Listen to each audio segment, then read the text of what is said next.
Yellow Brick War, Chapter 12. I let myself into my mom's apartment building. The hallway was dim and quiet. Someone's cat slunk past me, probably the source of the cat pee smell in the hallway. My mom was home, and the apartment was full of delicious cooking smells. A guy I didn't recognize was sitting on the couch. "Hi," he said, jumping to his feet eagerly as I walked in. "You must be Amy. I've heard so much about you. I'm Jake."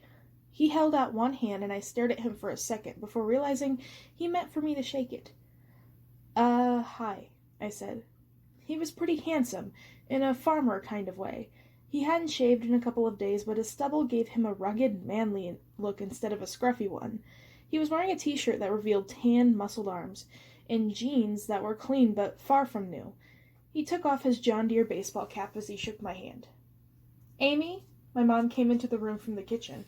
She was wearing her favorite, and shortest, skirt, and a low-cut top that showed off her cleavage. Her hair was piled in a messy, flattering bun on top of her head, and her cheeks were bright with pink blush.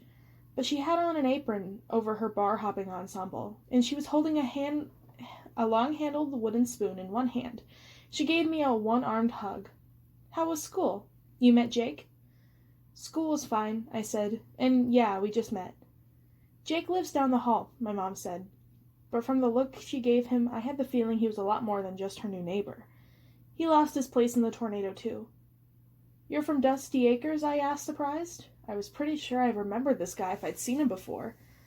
"No, from Montrose," he said, naming a town even smaller than ours a couple of miles away. "We were basically flattened in the tornado, but the nearest emergency housing was here. I lost everything. My farm, my whole house. Your mom's been really kind to me since I moved in here. I don't know what I'd do without her." "I bet," I thought sourly.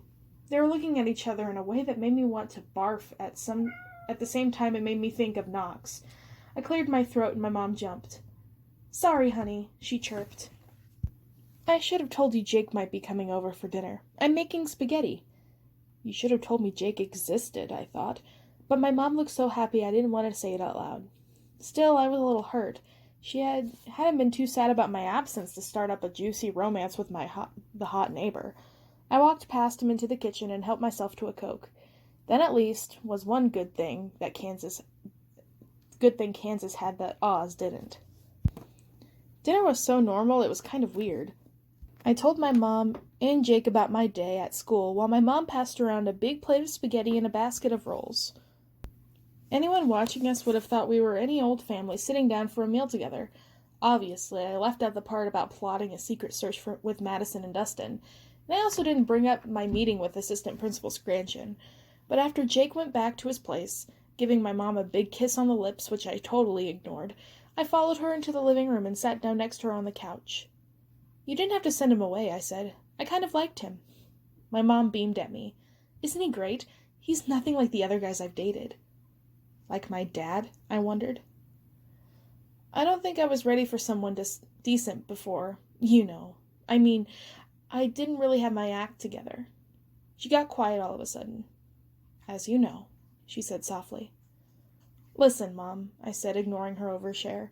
I didn't want to get into another conversation about our feelings when I'd just end up hurting hers. "I met with Assistant Principal Scranton today, and he said you didn't believe me about the hospital. Is that true?" She looked down at her hands and sighed. "I wish he hadn't told you that," she said. "So it's true.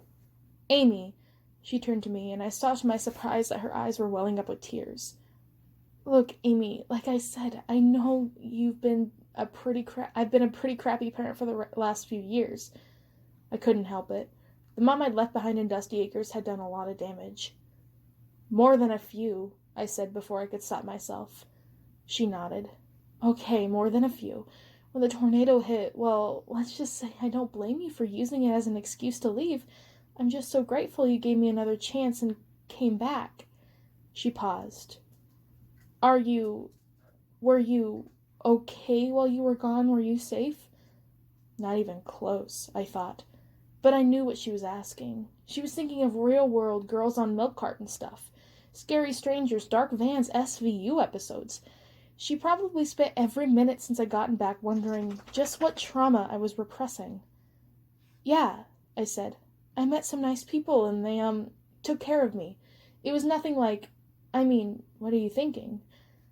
Her face sagged in relief. I knew she wanted me to tell her more, but I was already tied up to come up with too many stories for one day. I'm sorry, I'm really tired. Being back in school and everything. I'll tell you later, I promise. As long as later never came. It was a promise I wouldn't actually have to break.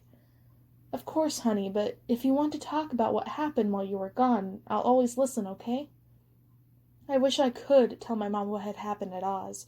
I wanted to talk to someone human, and at least relatively sane, but I knew that even if I trusted her, which I didn't, there was no way I could ever begin to explain everything that had happened to me, and no way she'd believe me if I tried. For the first time, I wished I'd never gone to Oz at all. My life in Kansas had sucked, and I hadn't had to watch everyone I care about die. I hadn't turned into a monster, and I hadn't had to kill. As bad as Kansas was, Oz might have been worse. I'd been a hero in Oz, sure, but no one had really trusted me like one. No one had looked at me the way my mom was looking at me now, as if I was the only person in the world whose safety mattered more than anyone else. Ready for bed? You have a big day at school tomorrow. Yeah, right, I said, laughing. Chemistry is no match for me. She smiled and hugged me. That's my girl. As I pulled away, I saw her.